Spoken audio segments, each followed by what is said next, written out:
Hotel ताज lands एंडमध्ये शिंदेच्या नगरसेवकांसाठी मार्गदर्शन शिबिर 29 नगरसेवकांनी एकमेकांशी संवाद साधला। या कार्यक्रमाला राहुल शेवाळे, आमदार दिलीप मामा लांडे आणि शीतल म्हात्रे उपस्थित होत्या। जिथे माहिती म्हणून लढलो तिथे माहितीचा महापौर बसेल, शीतल म्हात्रे यांची प्रतिक्रिया। आता कुठेही पळवापळवी होणार नाही, आम्ही एकत्रितपणे सर्व निर्णय घेऊ, शिंदेंनी नगरसेवक हॉटेलमध्ये ठेवल्यावर मुख्यमंत्री फडणवीसांची प्रतिक्रिया। मुंबईमध्ये माहितीचा महापौर होणार, फडणवीस आणि शिंदेंची फोनवरून चर्चा। मुंबईकरांच्या विश्वासाला तडा जाऊ देणार नाही, दोन्ही प्रमुख नेते दावोस दौऱ्यानंतर एकत्र बसून यावर काढणार तोडगा, सूत्रांची माहिती। पुढील 8 दिवस मुंबई बाहेर जाऊ नका, भाजपच्या मुंबईतील नवनिर्वाचित नगरसेवकांना सूचना। मुंबई महापालिकेमध्ये सत्ता स्थापनेला 8 ते 10 दिवस लागणार। मुंबई महापालिका निकालानंतर माहितीच्या नेत्यांची आज महत्त्वाची बैठक। राहुल शेवाळे आणि अमित साटम यांच्यामध्ये सत्ता स्थापनेची महत्त्वाची बैठक होणार असल्याची माहिती। ताज लँड्स एंडमधील शिंदेच्या नगरसेवकांना महत्त्वाची कागदपत्र सादर करावी लागणार। निवडणूक आयोग सर्टिफिकेट आधी कागदपत्र सादर करावी लागणार। मुंबईच्या महापौर पदावरून सस्पेन्स कायम। कल्याण डोंबिवली महापालिकेमधील ठाकरेंच्या शिवसेनेचे 9 नगरसेवक विनायक राऊतांच्या निगराणीखाली अज्ञातस्थळी, तर एकनाथ शिंदेंच्या संपर्कात असलेले दोन्ही नगरसेवक पुन्हा ठाकरेंच्या नेत्यांच्या संपर्कात। ठाण्याच्या महापौर पदावर भाजपचा दावा, 2 वर्ष भाजपला ठाण्याचं महापौर पद द्या, निरंजन डावखरे यांची मागणी। भाजपचा ठाण्यामध्ये 100% स्ट्राईक रेट असल्याचंही वक्तव्य। वंचित बहुजन आघाडीमुळे उल्हासनगरमध्ये शिवसेनेचा महापौर बसणार, तर उल्हासनगरमध्ये उपमहापौर पद वंचित बहुजन आघाडीला मिळण्याची चर्चा। वंचित बहुजन आघाडीच्या 2 नगरसेवकांचा शिवसेनेला पाठिंबा। ठाकरेंच्या शिवसेनेचे नेते मिलिंद नार्वेकरांकडून ठाकूर कुटुंबियांचं अभिनंदन। वसई विरार महानगरपालिकेमधील यशाबद्दल अभिनंदन। वसई विरार पालिकेमध्ये 71 जागा मिळवत भव्याने मिळवली एक हाती सत्ता।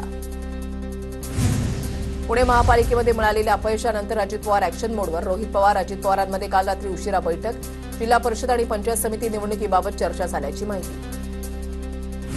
पुण्याचं नाव लौकिक करण्यासाठी लागेल तितके कष्ट करणार, अजित पवारांची प्रतिक्रिया। तर शरद पवारांनी जिल्ह्याचं नाव देश पातळीवर पोहोचवलं। अजितदादांकडून शरद पवारांचं कौतुक, तर राजकारण लय वंगाळ, तुम्ही कामधंदा करा, अजित पवारांचं आवाहन। पुणे जिल्ह्यामध्ये झडपी आणि पंचायत समितीच्या निवडणुकीमध्ये भाजप शिवसेना एकत्र लढणार। शिंदेच्या शिवसेनेचे नेते विजय शिवतारे यांची माहिती। अजित पवारांच्या राष्ट्रवादीच्या विरोधात आमची लढाई असणार, विजय शिवतारेंचं वक्तव्य। छगन भुजबळ, धनंजय मुंडे रणांगणामध्ये नव्हते म्हणून महापालिका निवडणुकीमध्ये राष्ट्रवादी संपली। ओबीसी नेते लक्ष्मण हाके यांची टीका, ओबीसींना दूर ठेवल्यास हाती भोपळा येईल, हाकेंचा इशारा। मनपा निवडणुकीनंतर आता जिल्हा परिषदेमध्ये काँग्रेसची ओबीसी बहुजन आघाडीसोबत युती। मुंबईच्या टिळक भवनामध्ये काँग्रेसची ओबीसी बहुजन आघाडीसोबत बैठक। सपकाळ आणि प्रकाश शेंडगेरमध्ये सकारात्मक चर्चा। ओबीसी बहुजन आघाडीनं काँग्रेसला पाठिंबा दिलाय, सपकाळांची माहिती। सोलापूर जिल्हा परिषद भाजप स्वबळावर लढवणार असल्याची जिल्हाध्यक्षांची माहिती। जयकुमार गोरेंच्या नेतृत्वात निवडणूक स्वबळावर लढवणार, जिल्हा परिषद अध्यक्ष भाजपचाच होईल, चेतनसिंह केदार यांचा दावा। सांगली जिल्हा परिषद पंचायत आणि पंचायत समिती निवडणुकीसाठी भाजपकडून इच्छुकांच्या मुलाखती। निवडणुका स्वबळावर लढवण्याची तयारी सुरू। भाजप आमदार गोपीचंद पडळकर, जिल्हाध्यक्ष सम्राट महाडी आणि माजी आमदार पृथ्वीराज देशमुख यांच्या नेतृत्वात मुलाखती संपन्न। एकत्र यायचं असल्यास सत्तेमधून बाहेर पडा, शरद पवारांची विचारधारा वेगळी आहे, आमदार उत्तम जानकरांचा अजित पवारांना सल्ला। छत्रपती संभाजीनगरमध्ये एमआयएम जिल्हा परिषद निवडणुका लढणार। जिल्हा परिषद निवडणुकीसाठी इच्छुक उमेदवारांच्या मुलाखती घेणार। महापालिकेमध्ये एमआयएमनं 33 जागांवर विजय मिळवलाय। सोलापूर महापालिकेमधल्या यशानंतर आता एमआयएम जिल्हा परिषद निवडणुकीमध्ये 25 उमेदवार उतरवणार। ग्रामीण भागामधील पाण्यासह शेतकऱ्यांचे प्रश्न घेऊन निवडणुकीला सामोरे जाणार। मुंबई मनपासाठी आज शिंदेच्या शिवसेनेच्या गटनेतेपदाची निवड होणार। गटनेतेपदासाठी अमेय घोलेंच्या नावाचा विचार सुरू, सूत्रांची माहिती। मनसेच्या गटनेतेपदी यशवंत किलेदार यांची निवड। मनसे नगरसेवकांच्या बैठकीमध्ये गटनेतेपद किलेदारांना देण्याचा ठराव। मनसेचे 6 नगरसेवक नोंदणीसाठी आज कोकण भवनला जाणार, किलेदार यांची माहिती। निवडून येताच काँग्रेसकडून प्रशांत जगताप यांच्यावर नवी जबाबदारी। जिल्हा परिषद निवडणुकीसाठी जिल्हा प्रभारी पदावर नियुक्ती। जगताप यांनी मुंबईमध्ये घेतली काँग्रेस प्रदेशाध्यक्षांची भेट। काँग्रेसच्या तिकिटावर मी नगरसेवक झालो हे स्वप्नवत, शिवशाहू फुले आंबेडकरी विचारांचा विजय। शरद पवार गटातून काँग्रेसमध्ये आलेल्या प्रशांत जगताप यांची प्रतिक्रिया। आरक्षणाची 50% मर्यादा ओलांडलेल्या जिल्हा परिषदांबाबत 21 जानेवारीला सुप्रीम कोर्टात सुनावणी। आधीच्या सुनावणीच्या वेळेला 21 जानेवारीला आरक्षण मर्यादेबाबत सविस्तर ठरवू असं कोर्टानं म्हणणं, आणि त्यावर आता कोर्ट काय निर्णय देतं याकडे लक्ष।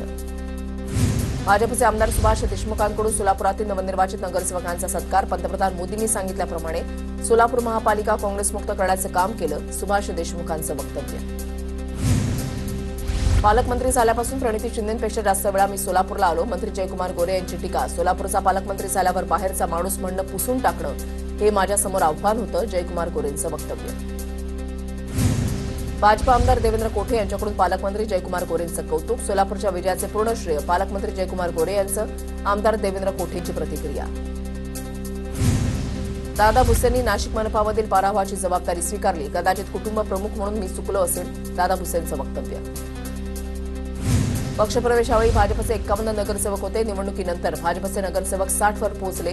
नवी मुंबई पालिकेच्या निवडणुकीनंतर भाजप नेते प्रीतम म्हात्रेंची प्रतिक्रिया.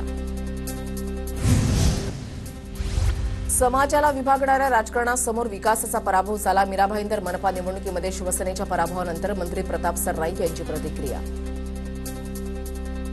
माळकरी खोटं बोलत नाहीत. माळकऱ्यांचे दारूचे दुकान नसतात. दिलीप मोहितेंचा आमदार बाबाजी काळींना टोला. जो आमचा महापौर करेल त्याच्यासोबत जायला तयार. ठाकरेंच्या संदीप गिऱ्हेंची भूमिका. तर ठाकरेंच्या शिवसेनेला कोणत्याही परिस्थितीमध्ये महापौर पद देणार नाही. मुनगंटीवार ठाम. वेळ पडली तर चंद्रपूरमध्ये भाजप विरोधी पक्षामध्ये बसेल असंही केलं स्पष्ट.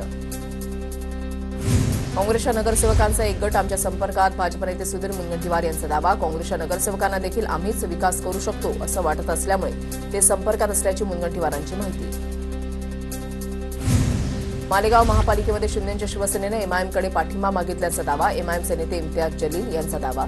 मात्र शिंदेच्या प्रस्तावाला स्पष्ट नकार दिल्याचंही जलील यांचं वक्तव्य. नाशिक महापालिकेमध्ये पहिल्या 2.5 वर्षांसाठी महापौरपद ओबीसी किंवा अनुसूचित जाती महिला उमेदवाराकडे जाण्याची शक्यता. नाशिकला पुन्हा महिला महापौर मिळणार असल्याची चर्चा. आरक्षण स्पष्ट झाल्यानंतरच भाजपकडून अधिकृत उमेदवार निश्चित केला जाणार. ठाकरेंची शिवसेना पुणे जिल्ह्यामध्ये झडपी पंचायत समिती निवडणूक स्वबळावर लढणार. जुन्नर वगळता कोणत्याच तालुक्यामध्ये आघाडी नाही. जुन्नरमध्ये शरद पवारांच्या पक्षासोबत युती. जिल्ह्यामध्ये आदित्य ठाकरे करणार प्रचार. कोल्हापूरमध्ये काँग्रेस आणि शिंदेची सेना एकत्र येण्याची शक्यता पडद्यामागे सुरू आहे. ते जाहीर करू शकत नाही. सतेज पाटलांचं सूचक वक्तव्य. कोल्हापूरमध्ये काँग्रेसचे 34 तर शिंदेच्या सेनेचे 15 नगरसेवक. त्यामुळे हे दोघं एकत्र येण्याबाबत जोरदार चर्चा सुरू. उपमुख्यमंत्री एकनाथ शिंदे भाकरी फिरवण्याच्या तयारीत. पक्षामधील आमदारांच्या कामगिरीवर शिंदे नाराज. शिंदे अकार्यक्षम मंत्र्यांना डच्चू देणार. सूत्रांची माहिती. महायुतीमध्ये सध्या गोंधळाची स्थिती. बाळासाहेब थोरातांची टीका. भाजपमुळे महाराष्ट्राच्या राजकारणाचं प्रचंड नुकसान. काँग्रेस नेते बाळासाहेब थोरात यांचा हल्लाबोल. ठाकरेंच्या शिवसेनेचे 1/3 नगरसेवक वोट जिहादमुळे निवडून आलेत. किरीट सोमय्यांची उद्धव ठाकरेंवर टीका. या निवडणुकीमध्ये उद्धव ठाकरे हिंदुत्व, मुस्लिम किंवा बांगलादेशांवर का बोलले नाहीत. किरीट सोमय्यांचा सवाल. आम्हाला देव पाण्यात ठेवण्याची आवश्यकता नाही. राऊतांच्या टीकेला मंत्री संजय शिरसाटांचं उत्तर. राजकारणामध्ये कधीही काही होऊ शकतं. महायुती भक्कम. कोणाशी चर्चा करण्याचा प्रश्नच येत नाही. भाजपचे प्रवक्ते आणि नगरसेवक नवनाथ बन यांची प्रतिक्रिया. सध्या अशी चर्चा नाही. महायुतीचा महापौर होणार असल्याचं वक्तव्य. अंबादास दानवेंच्या उपस्थितीमध्ये नवनिर्वाचित नगरसेवक रशीद मामूनचा सत्कार. दानवेंच्या कार्यालयामध्ये सत्काराचा कार्यक्रम पार पडला. चंद्रकांत खैरेंचा विरोध असताना सुद्धा दानवेंनी पक्षप्रवेश देऊन रशीद मामूनना उमेदवारी दिली होती. धुळे महापालिकेमध्ये एमआयएम पक्षानं 10 जागा जिंकल्या. पालिकेमधील विरोधी पक्षनेतेपद एमआयएमला मिळण्याची शक्यता. गेल्या निवडणुकीमध्ये एमआयएमला 4 जागा मिळाल्या होत्या. करमाळा पंचायत समिती निवडणुकीमध्ये भाजप आणि अजित पवारांच्या राष्ट्रवादीची युती. सूत्रांची माहिती. भाजप नेते दिग्विजय बागल आणि अजितदादांच्या राष्ट्रवादीचे आमदार संजय मामा शिंदे यांची युती झाल्याची माहिती. धाराशिव जिल्ह्यामध्ये जिल्हा परिषद आणि पंचायत समिती निवडणुकीच्या पार्श्वभूमीवर हालचालींना वेग. आतापर्यंत पंचायत समितीसाठी 22 तर जिल्हा परिषदेसाठी 27 उमेदवारी अर्ज दाखल. दुसरीकडे आतापर्यंत 586 उमेदवारी अर्जांची विक्री. जळगावमधील प्रभाग क्रमांक 10D मध्ये फेरमतमोजणी करण्याची ठाकरेंच्या शिवसेनेची मागणी. ठाकरे गटाचे नेते गजानन मालमुरेंची निवडणूक आयोगाकडे तक्रार. मुख्यमंत्री मोठ्या प्रमाणात गुंतवणूक महाराष्ट्रामध्ये घेऊन येतील. आशिष देशमुख यांचं वक्तव्य. राज्यामध्ये मोठ्या प्रमाणात रोजगार निर्मिती होणार असल्याचंही वक्तव्य. परभणीमध्ये पवारांच्या राष्ट्रवादीच्या शिक्षक सेलचे प्रदेशाध्यक्ष किरण सोनटक्केंचा राजीनामा. सोनटक्केंचा खासदार संजय जाधव यांच्या हस्ते ठाकरेंच्या शिवसेनेमध्ये प्रवेश करताच किरण सोनटक्केंना जांब जिल्हा परिषद गटातून उमेदवारी जाहीर. पुणे जिल्ह्यामध्ये काँग्रेसकडून 50 एबी फॉर्मचं वाटप तर पंचायत समितीसाठी 100 एबी फॉर्म वितरित. ठाकरेंची शिवसेना आणि रासपसोबत युतीची तयारी. मात्र युती झाली नाही तर स्वबळावर लढणार. काँग्रेसचे जिल्हाध्यक्ष श्रीरंग चव्हाण यांची माहिती. भाजप नेते नवनीत राणांना पुन्हा धमकी. पोलिसांना फोन करून अज्ञात व्यक्तीची जीव मारण्याची धमकी. बाबा सिद्दीकींसारखीच तुमची हत्या करू अशी धमकी. नवनीत राणांच्या खासगी स्वीय सहाय्यकाची राजापेठ पोलीस ठाण्यामध्ये तक्रार. उद्धव ठाकरेंची शिवसेना फक्त मुंबईपुरती उरली. भाजपचे नेते किरीट सोमय्या यांची ठाकरेंवर टीका. तर राज ठाकरेंनाही त्यांच्याच मोठ्या भावानं संपवल्याचाही आरोप. शिवसेना पक्ष आणि धनुष्यबाण चिन्हाबाबत सुप्रीम कोर्टामध्ये बुधवारपासून अंतिम सुनावणी. खंडपीठ सलग 2 दिवस अंतिम युक्तिवाद ऐकून घेणार. नितीन नवीनच भाजपचे नवे राष्ट्रीय अध्यक्ष. आज सकाळी 11:30 वाजता अधिकृत घोषणा. अध्यक्षपदासाठी नितीन नवीन यांचे नाव बिनविरोध निश्चित. जिल्हा परिषद निवडणुकीच्या तोंडावर राष्ट्रवादीला मोठा धक्का. पुणे जिल्हा परिषदेचे माजी अध्यक्ष अरुण गिरे यांचा शिंदेच्या शिवसेनेमध्ये प्रवेश. आमदार शरद सोनवणेंच्या उपस्थितीमध्ये पक्षप्रवेश. अकोटमधील हिदायत पटेल हत्या प्रकरण. अकोटचे माजी नगराध्यक्ष संजय बोडके आणि राजीव यांचं निलंबन. हत्या केल्याप्रकरणी काँग्रेसच्या दोन्ही नेत्यांवर गुन्हा दाखल. मुख्यमंत्री समृद्ध पंचायत राज अभियानांतर्गत ठाणे जिल्ह्यामध्ये सेलिब्रिटींच्या गावभेटी. भिवंडी, शहापूर आणि मुरबाड तालुक्यामध्ये जनजागृती कार्यक्रम उत्साहात संपन्न. ठाणे जिल्हा परिषदेच्या वतीनं सेलिब्रिटींच्या भेटीचं आयोजन. कोल्हापूरच्या नंदगड इथे क्रांतीवीर संगोळी रायण्णा यांच्या संग्रहालयाच्या लोकार्पण सोहळ्याच्या वेळेला गोंधळ. खानापूरचे आमदार विठ्ठल हलगेकर भाषणाची सुरुवात मराठीतूनच करण्याचा प्रयत्न करताच उपस्थित कन्नड संघटनांच्या कार्यकर्त्यांचा रोखण्याचा प्रयत्न. यवतमाळमध्ये लाडकी बहीण योजनेचा हप्ता थकल्यानं महिला आणि बालकल्याण विभागामध्ये धडक. महिलांचा उपस्थित अधिकारी कर्मचाऱ्यांवर संताप. लाभ द्या अन्यथा सर्वांचा लाभ बंद करा, महिलांची मागणी.